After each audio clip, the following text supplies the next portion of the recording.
17h05, vous écoutez Mathieu Béliard et on vous retrouve au cœur du Bataclan, Mathieu. C'est parti, avec une question pendant une heure, une question difficile que nous allons poser à mes invités. Je vais les saluer, ils sont autour de la table. Nous sommes avec la philosophe Cynthia Fleury. Bonsoir Cynthia Fleury. Bonsoir. Avec le généticien / marcheur. Vous préférez quoi, généticien ou marcheur, Axel Kahn? Ce qui vous vient à la tête. À la tête, je vous ai vu arriver à pied. Je vous ai Voilà, vu arriver à pied. le marcheur, là.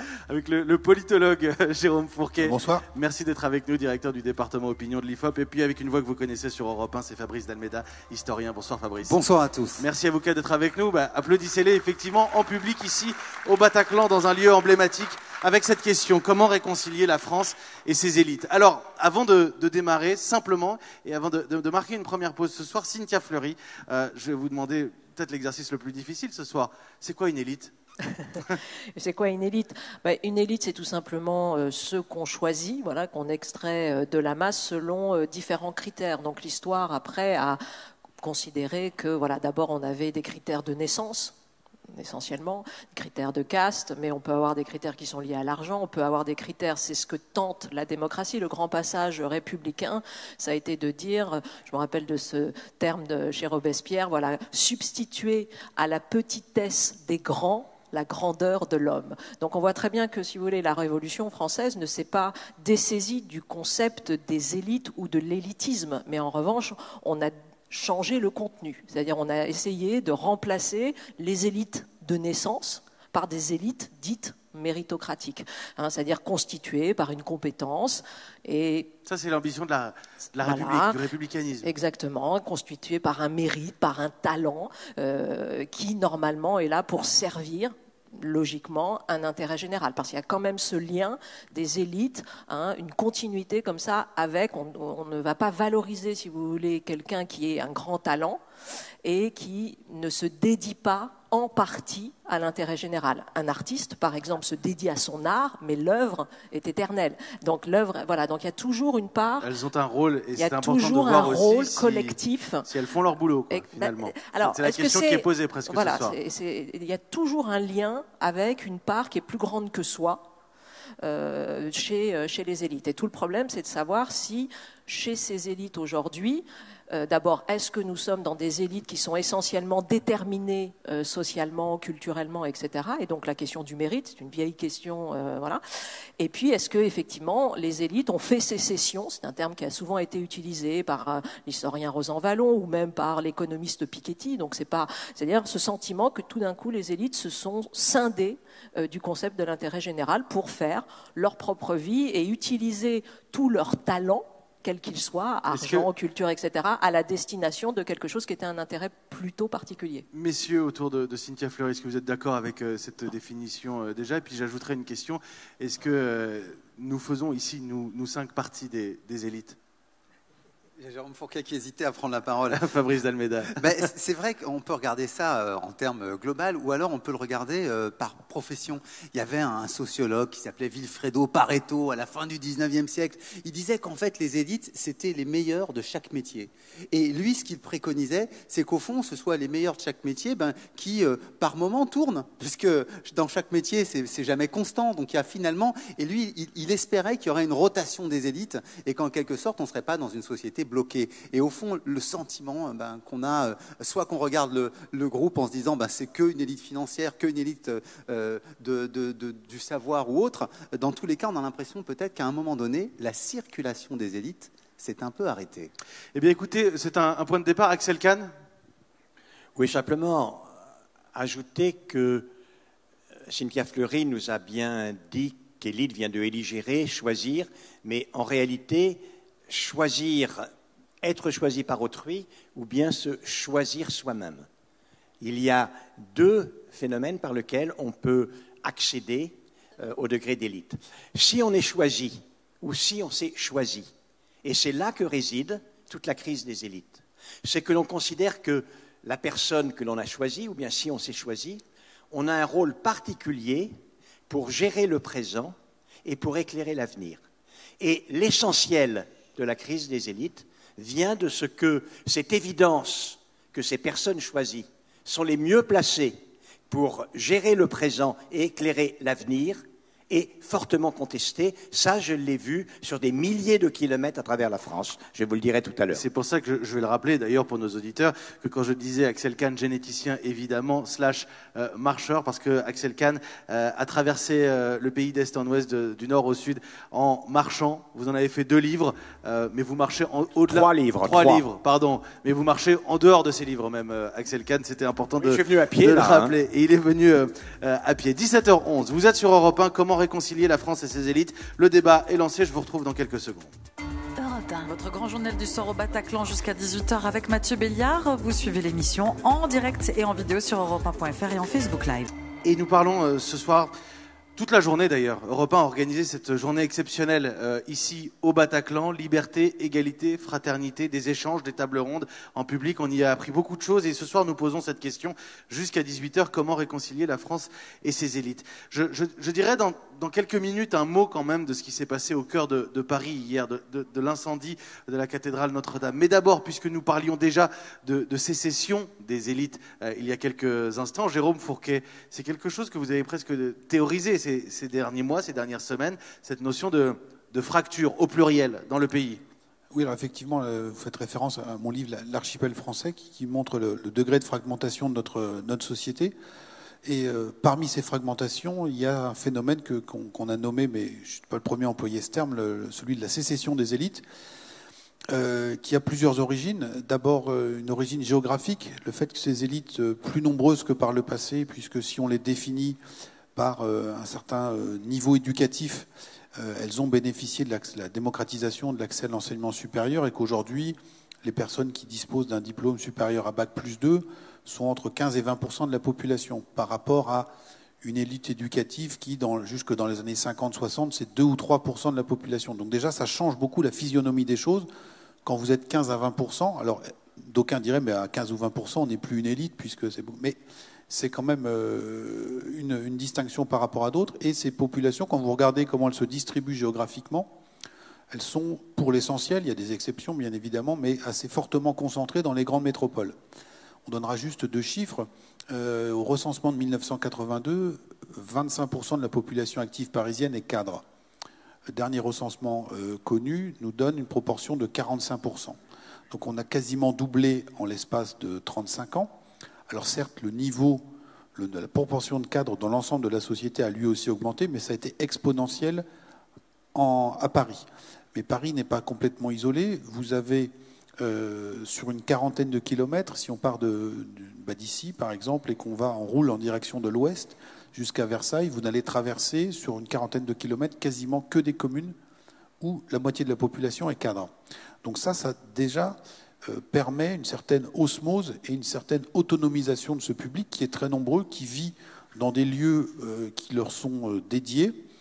Et parallèlement à cela, un certain nombre d'institutions qui permettaient un relatif brassage, notamment pour les jeunes, soit se sont érodées, soit ont disparu. On pense bien évidemment au service militaire. Alors il ne s'agit pas d'en faire forcément l'éloge posthume. C'est factuel. Mais c'était factuel. On regarde les données dont on dispose, montrent que 2 tiers d'une classe d'âge masculine, jusqu'à la fin des années 80, accomplit son service militaire, quel que soit le niveau de diplôme de ces personnes, et donc quelque part, quel que soit le niveau social de ses parents. Autre institution, les colonies de vacances, 4 millions d'enfants en colo dans les années 60, on est péniblement à 800 000 aujourd'hui, avec des tarifs sociaux, donc des publics relativement défavorisés qui sont les premiers bénéficiaires de ces colonies de vacances, quand les enfants des cadres, des diplômés, eh bien, soit partent en vacances en famille, soit dans des séjours à thème qui sont plus coûteux, et ce filtre financier va fatalement conduire au fait qu'ils vont se retrouver entre eux. On pourrait parler également de la moindre mixité à l'école, on le voit notamment dans des territoires comme ici à Paris, avec les contournements de cartes scolaires, un investissement massif des familles cadres dans l'enseignement privé. Et donc tout ça aboutit petit à petit au fait que cette population qui a notamment charge d'âme, puisque on parlait de l'élite tout à l'heure et de cette définition, moi il y en a une que j'aime bien, ou un adage qui s'appliquait à cette élite, c'est noblesse oblige. C'est-à-dire, vous êtes en haut de la pyramide, mais vous avez des devoirs qui vous incombent, et vous avez notamment charge d'âme. En tout cas, vous êtes amené à présider aux destinées de la nation ou du groupe. Et ce phénomène d'autonomisation, de sécession des élites, eh bien, de mon point de vue, se traduit par le fait que une partie de ce sens a été perdue, hein, et notamment ce sens de responsabilité qui serait propre. Alors, il y aura bien évidemment de nombreux contre-exemples, mais aussi le sens même de l'appartenance à un groupe ou une communauté, avec l'idée que ces élites, aujourd'hui, sont assez déconnectées ou assez distantes. Hein. Axel Kahn, qui a sillonné la France en long, en large, en travers, a sans doute aussi ressenti... la notion de sécession, d'ailleurs, chez Axel Kahn aussi... est inversée, je le dirai tout à l'heure. Exactement. J'ai parlé, moi, de population qui faisait sécession. Alors, et les deux sont c'est vrais. complémentaire de ce que Oui, bien sûr. Jérôme Fourquet est en train de nous expliquer. Voilà. Et donc, vous avez le haut et le bas de la pyramide qui, chacun, s'est replié dans son univers, dans sa vision du monde. Et quelque part, la crise des Gilets jaunes et les réactions qu'elle a suscitées ont mis en exergue ou en évidence, hein, cette déconnexion entre le bas et le sommet de la pyramide, si on veut schématiser. Cynthia Fleury. Oui, juste un point. Il y a aussi un changement qui est que, si vous voulez, dans l'espace de 50 ans, le contexte d'égalitarisation n'est pas tout à fait le même. C'est-à-dire qu'on n'attend pas nécessairement... D'abord, il y a une déconstruction du concept élite. C'est-à-dire que de la même façon qu'on remet en cause l'idée même d'être représenté, vous avez aujourd'hui une remise en cause du rôle que peuvent porter les élites. Donc c'est pas simple, c'est très ambivalent le rapport aux élites, puisqu'en même temps il y a dénonciation de leur non-exemplarité, mais au moment où elles sont amenées à porter une exemplarité, il y a dénonciation du fait qu'elles s'arrogent, entre guillemets, cette exemplarité. Donc le chemin n'est pas aisé pour porter un geste qui quand même est lié à l'intérêt général et en même temps ne pas être dénoncé comme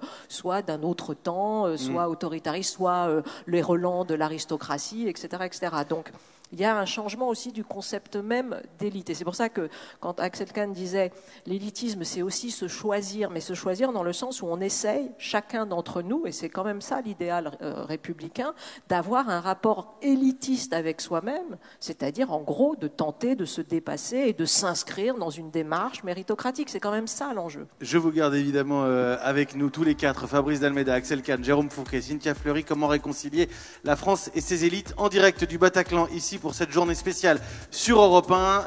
Liberté, égalité, fraternité. N'hésitez pas, je le rappelle, à intervenir si vous le souhaitez au 39-21 sur cette question. On revient dans quelques instants. Cette journée consacrée à une magnifique thématique, liberté, égalité, fraternité, journée organisée par Europe 1 ici au Bataclan.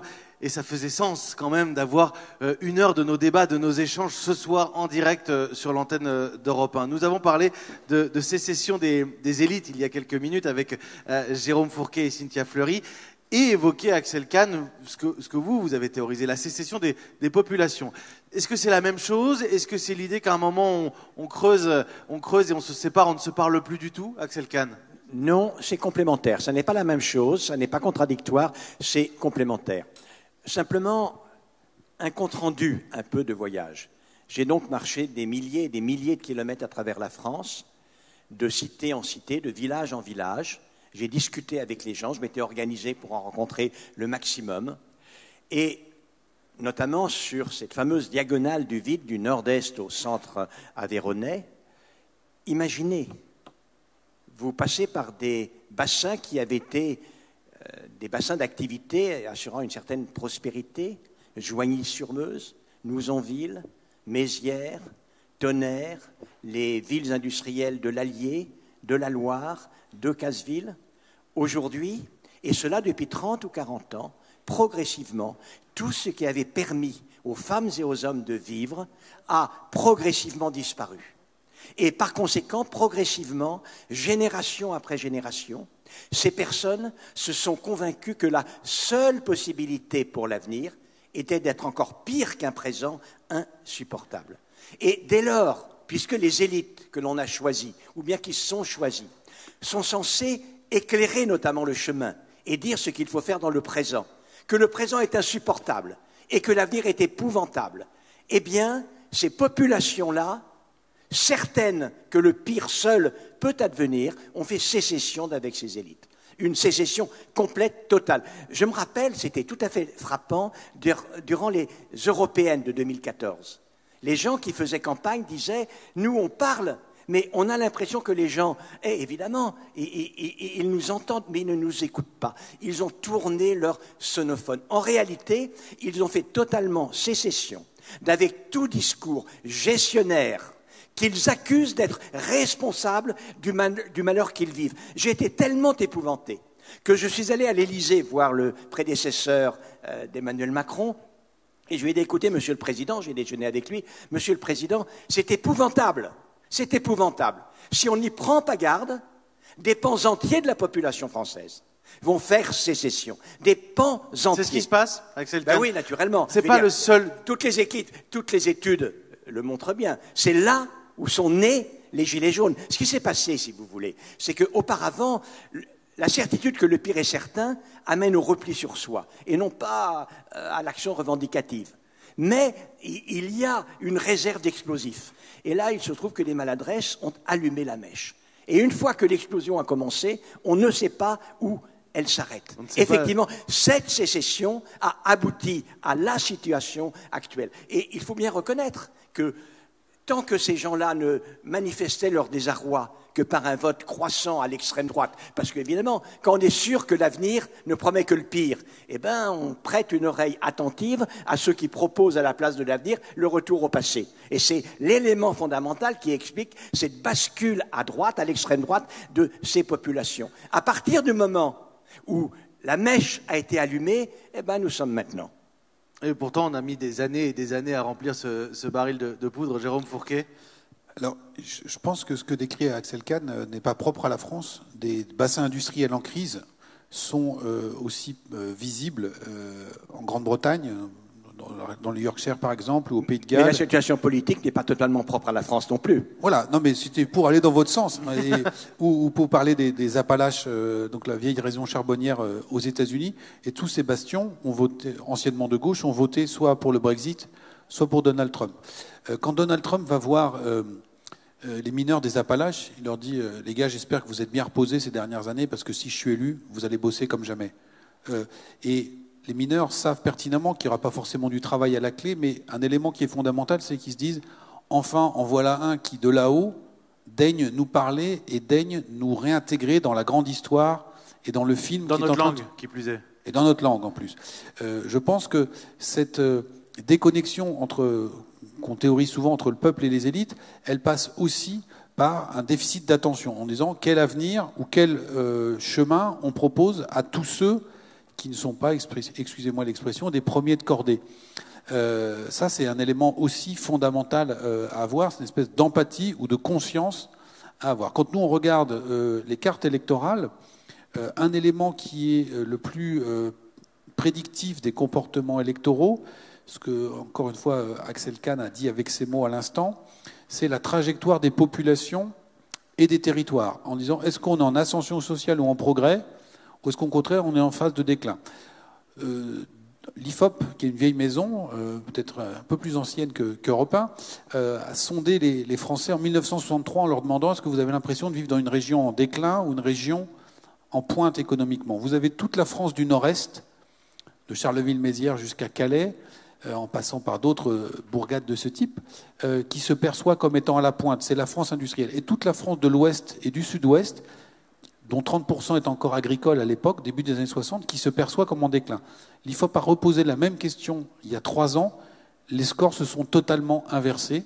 Et vous avez aussi les résultats électoraux. Donc ça, je pense que c'est un élément très important à avoir en tête. C'est, en tant qu'élite, qu'est-ce qu'on a à raconter, quel, entre guillemets, récit ou film peut-on proposer à toutes ces populations qui, sinon, se disent, mais écoutez, le pire est certain, et donc nous posons le sac et c'est terminé. 17h29 sur Europe 1. Comment réconcilier la France et ses élites? Débat jusqu'à 18h ici avec Cynthia Fleury, Jérôme Fourquet, Axel Kahn et Fabrice Dalméda. À tout de suite. Europe 1. À l'écoute sur Europe 1 et ici dans la salle au Bataclan, un lieu emblématique. J'espère que vous apprenez des choses ce soir. Après, on est en train de dresser de poser le constat, de décrire la situation. De ce que j'entends, de ce que vous disiez, Jérôme Fourquet, on a quand même aussi là un boulevard très très large qui est en train de s'ouvrir pour les populismes, pour les mouvements les plus démagogiques qui soient. Et je dois le dire en toute transparence, Axel Kahn me dit pendant la pause, il faut qu'on parle des solutions à un moment. Mais vous en avez, Axel Kahn, des solutions pour réconcilier la France et ses élites? Deux éléments de solution. Tout d'abord, puisque je suis parti d'une expérience vécue, j'ai été surpris vraiment dans certains territoires qui n'avaient pas d'atouts objectifs plus importants que ceux qui étaient le plus déshérités, les plus à terre. Les choses allaient beaucoup moins mal, voire beaucoup mieux. Et à partir de ce moment-là, kilomètre après kilomètre, bourg après bourg, j'ai essayé de comprendre quel était le ressort qui permettait à des territoires d'aller moins mal que d'autres. Et il y en a un qui est très important, qui est la fierté d'être ce que l'on est dans un territoire pour lequel on s'engage. Et ça pour une raison très claire, c'est que quand les choses vont très mal, chacun naturellement est prêt à se battre pour survivre et faire survivre les siens. Mais quand il y a également l'engagement pour un territoire, pour Notre-Dame de Paris, pour la fierté d'un paysage, d'un monument, outre la lutte pour soi-même et les siens, eh bien, il y a l'engagement avec les autres pour ce que l'on partage comme valeur que l'on veut défendre et promouvoir. Et deux énergies, voyez-vous, c'est toujours mieux qu'une. Et ça, c'est un élément extrêmement important. Et l'une des raisons pour lesquelles, par exemple, les Mauges, qui sont une région au nid de la République, c'était des mauvais gens, c'est eux qui ont fait la révolution anti-républicaine, la contre-révolution anti-républicaine de 1793. C'est un territoire totalement étonnant. Un territoire où il y a moins de 8,5% de chômage, beaucoup moins que dans le reste, une activité qui est totalement folle, etc., etc. Je ne vais pas citer la totalité des territoires que j'ai vus. Et simplement pour généraliser maintenant, si les hommes politiques, les vraies élites, ceux qui ont été désignés, qui ont été choisis, ou bien qui considèrent qu'ils sont capables de le vouloir, sont incapables de présenter un avenir qui vaut la peine qu'on s'y engage et qu'il est possible de bâtir, alors des populations entières continueront de faire sécession. Il faut non pas parler des lendemains qui chantent, plus personne n'y croit, mais simplement montrer une voie d'un avenir désirable. Tant qu'on n'aura pas montré la voie d'un avenir désirable aux populations, eh bien, elles seront enclines à faire sécession. Fabrice Dalméda. Mais ce qui me frappe dans ce que dit Axel Kahn, c'est que les élites qu'on respecte, c'est les élites qu'on connaît. Et quand on regarde justement ces territoires, quand on regarde les solidarités qu'elles entraînent, et ça a été tout un débat ces derniers mois, les élites locales, les maires, en général, ils ont une très bonne image. C'est parmi les hommes politiques ceux qui ont la meilleure image. Pourquoi? C'est parce qu'on les connaît. Et donc, moi, ce qui me frappe, en fait, c'est dans cette mythologie de haine des élites, de rejet des élites, il y a toute une dimension qui s'efface dès que l'homme politique apparaît. Je vais aller jusqu'au bout là-dessus. Évidemment, Emmanuel Macron l'a tenté à un moment donné de se lancer dans une grande tournée. Il y a eu des biens, il y a eu des moins biens, mais quand il a commencé à prendre ses élites locales, ses maires, à faire de grands discours, à rester avec eux, à batailler jusqu'au bout, à parler jusqu'au bout, et ben tout d'un coup, une partie de la mythologie s'efface. Et au fond, moi, ça m'a rappelé un vieux souvenir d'historien. Alors vous allez me dire, oh, encore, mais oui, mais il faut y aller quand même. Vous savez, Catherine de Médicis, on était au XVIe siècle, elle est régente, personne ne peut la blairer, elle est italienne, c'est l'étrangère. Et elle a un fils qui s'appelle Charles IX, qui est mineur, et elle ne sait pas trop comment, alors que la France est divisée entre catholiques, protestants, c'est la guerre, qu'est-ce qu'elle fait? Elle se dit, je vais aller les voir. Et donc, elle prend son marmot sous le bras, et pendant 2 ans, ils font le tour de France. Ils vont dans toutes les villes, dans tous les villages, partout. Et partout où ils arrivent, qu'on soit chez les catholiques ou chez les protestants, dès qu'on arrive, tout le monde se précipite, tout le monde est heureux de danser avec la reine, de danser avec le prince, de danser avec le roi. Et moi, ça me fait quand même penser qu'il y a un phénomène social qu'on a en France, excusez-moi, c'est une autocritique aussi, ça s'appelle le faillotage. Et quand même, ce faillotage de masse que nous avons, qui fait que dès que le prince apparaît, tout d'un coup, on se calme, on veut bien discuter, eh bien, je pense que là-dedans, il y a une ébauche de solution aussi, ça s'appelle la proximité, c'est-à-dire être accessible, et ça rejoint en partie ce que disait Axel Kahn. Cynthia Fleury, on va quand même pas mettre le président de la République ou son gouvernement en tournée permanente, en grand débat permanent, va falloir que ça s'arrête à un moment. Et comment, à partir de ça, on recrée finalement un pacte qui soit social, républicain? Comment on recrée ces liens-là? Alors, je vais pas... Sans revenir à Catherine de Médicis, même si Non, c'est très c'est pas instructif en vrai. l'occurrence. Il faut dire que Cynthia, c'est la philosophe du courage, et je lui parle du faillotage national. Mais non, mais tu as raison, si tu veux. Mais le faillotage dure très peu. Donc c'est pour ça que c'est je dirais, c'est une espèce de masque qui est porté par beaucoup parce que le plaisir de l'instant passé avec un rayon de soleil ou ce que l'on croit être un rayon de soleil fait toujours plaisir. Et puis, bien évidemment, ça s'estompe très vite. Donc, le faillotage est très court. C'est pour ça que, d'ailleurs, le gouvernement en fait régulièrement les frais. C'est-à-dire que ça ne sert plus à rien de faire le tour des popotes. Je crois que c'est les premiers à s'être rendus compte que, hélas, cet aspect purement communicationnel ne suffit plus. Et que précisément ce qui est demandé, c'est une tentative de cohérence. Je dis même une tentative, vous voyez, je ne dis même pas une cohérence, parce que la cohérence, c'est dur, et chacun le sait. En revanche, une tentative volontaire, réglée, voilà, non contradictoire de façon permanente avec elle-même, etc., c'est ça qui est demandé. Et les élites, cette exemplarité de la cohérence, elle leur est demandée. Bon, donc ça, c'est un premier point. Moi, si vous voulez, je ne sais pas si cette idée, c'est pour ça que je disais quand même que le contexte d'égalitarisation doit être pris en compte. La vérité de cette idée d'une élite, pour reprendre ton terme, quasi mythologique, fictive, je pense que c'est clos tout de même. Il y a quelque chose qui s'arrête là. Le simple fait que nous soyons 15-20% dans l'élite, vous nous demandiez si nous faisions partie de l'élite. Statistiquement, la réponse est oui. Donc, si vous voulez, et bien évidemment que ça change quand même considérablement la manière de penser. Moi, je suis un enseignant-chercheur, et mon enjeu aujourd'hui, si vous voulez, ce n'est pas de dire au peuple, grande fiction du peuple, là où il doit aller. Mon travail, c'est de construire l'amont. Et pas, l'aval. C'est-à-dire de donner à chacun le maximum. C'est pour ça que cette question élitiste avec soi-même me paraît absolument considérable. C'est mon idéal humaniste. C'est-à-dire de donner à chacun, en tant qu'enseignant, le maximum pour que chacun puisse inventer à un moment donné sa propre forme, ou en tout cas avoir le sentiment élitiste avec lui-même, non sécessionniste avec les autres, parce moi je travaille sur l'individuation, pas sur l'individualisme, et je pense que ce travail aujourd'hui n'est pas fait et que les élites sont manquantes déjà sur ces conditions d'accès au rapport élitiste avec soi-même. Comment réconcilier la France et ses élites? Le débat jusqu'à 18h, il est 17h39 presque. Vous êtes sur Europe 1 dans votre grand journal du soir. Europe 1. Et jusqu'à 18h avec vous, Mathieu Béliard. Nous sommes au Bataclan, une émission que vous pouvez suivre en direct, en vidéo, en Facebook Live et sur europe1.fr de l'IFOP. On a parlé du risque d'individualisme avec Jérôme Fourquet, et puis je retiens aussi ce que disait Axel Kahn, ce sentiment d'appartenance aussi à ce que l'on est, selon le lieu d'où l'on vient. Maintenant, on parle ce soir de la République, de la France, et on a à la fois cette dichotomie entre l'individualisme, et puis je reprends, et c'est pour ça que je voulais parler de Notre-Dame et de l'incendie d'hier soir, ce sentiment d'une capacité de communion nationale, de se retrouver comme ça. On est au Bataclan ici, il faut le souligner aussi. Oui. On a connu des moments difficiles, accidentels ou terroristes. On est capable aussi de se retrouver, non, Fabrice D'Almeida? C'est vrai, et c'est vrai. Alors, pour aller dans l'équilibre là-dedans, à chaque fois, ça nous paraît une surprise, cette communion qu'on retrouve dans les grands moments dramatiques de la République, dans les grands moments dramatiques de notre histoire. C'est vrai qu'on parle du Bataclan, on se souvient tous du soir du 13 novembre, chacun se souvient de là où il était, chacun se souvient de l'émotion qu'il a ressentie, de cette course que nous avons eue pour regarder les informations, pour les écouter, et de ce désir que nous avons eu de partager de notre attitude au moment où a eu lieu la réunion du Congrès, quelques jours plus tard, à Versailles. On était là, on a été fiers de voir les députés et les sénateurs debout applaudir le président de la République. Ça a été éphémère. Notre-Dame, c'est pareil hier. On était tous saisis.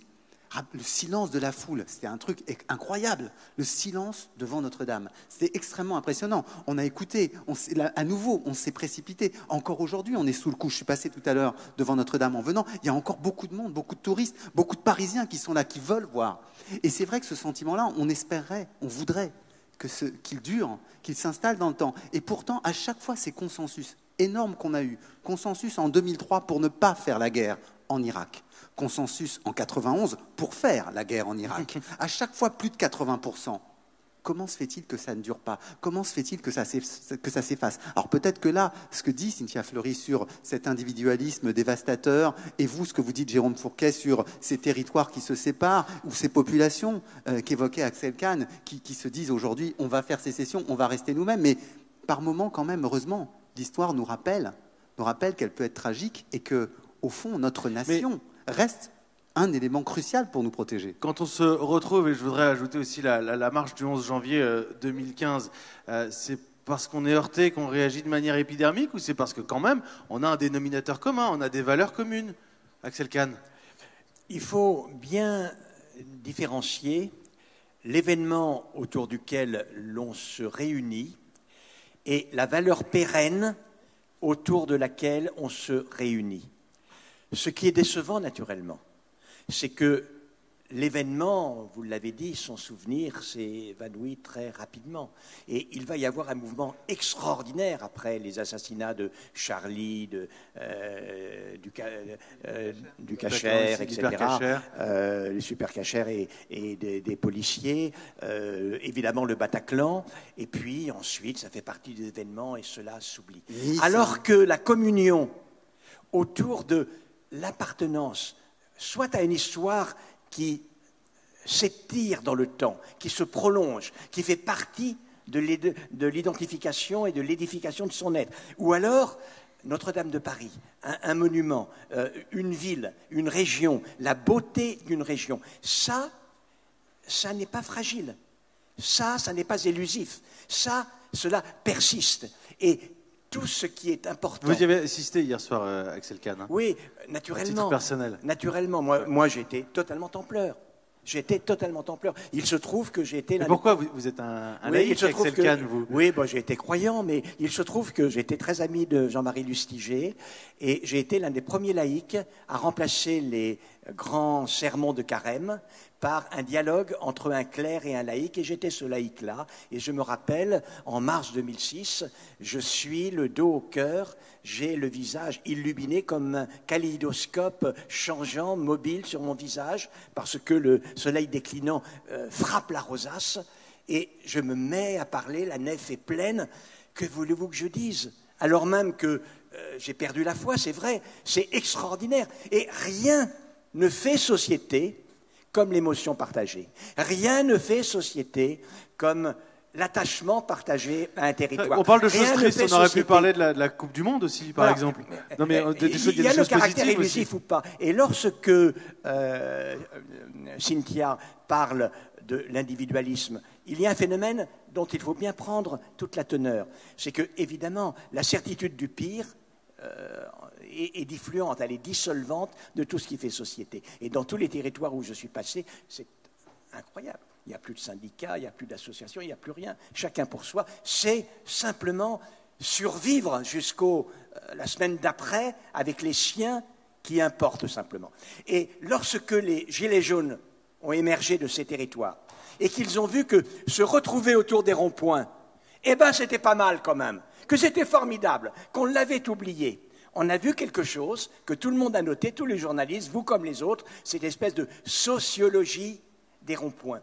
Il faut voir qu'un des éléments pour simplement amener à aimer un avenir dans lequel on va s'engager et que l'on va construire, c'est imaginer tout ce qui durablement, au-delà de l'élément événementiel, va permettre de faire société parce que va entraîner un attachement, une émotion partagée, un élément essentiel. Et c'est pour ça que la fierté est l'un des éléments si considérables. Et évidemment, que voulez-vous que je dise? Est-ce que je suis fier de Notre-Dame de Paris? Éperdument fier. Est-ce que je suis dévasté quand Notre-Dame de Paris brûle? Je suis totalement dévasté. Et avec moi, des millions de gens sont comme moi. Ça fait société. Et fier à nouveau du travail des pompiers aussi hier soir, à la fois cet aller-retour. Merci Axel Kahn. Il est 17h48, on revient dans quelques minutes sur Europe 1. Alors, comment réconcilier la France et ses élites? Pour ce dernier tour de table, nous sommes ensemble jusqu'à 18h sur Europe 1. Pour ce dernier tour de table, je retiens le constat d'Axel Kahn juste avant la pause. Et quand on regarde les éléments qui nous parviennent de ce que devait annoncer Emmanuel Macron hier soir avant l'incendie à Notre-Dame, quand on apprend qu'il pourrait être question de supprimer l'ENA, la disparition de l'ENA, ça répond à cette problématique-là, vraiment? Cynthia Fleury. Ça m'inspire. Si vous voulez, la question de la formation des hauts fonctionnaires, c'est une question absolument clé. Je veux dire par là, parce que nous avons besoin d'une équipe, entre guillemets, qui maîtrise ce qu'on appelle aussi la technocratie, mais qui ne prend pas la main sur la décision. Normalement, si vous voulez, la technocratie, elle est au service, c'est un moyen, c'est un instrument, on essaye de rendre l'instrument le plus expert possible, mais précisément, ce n'est pas une élite, c'est un outil.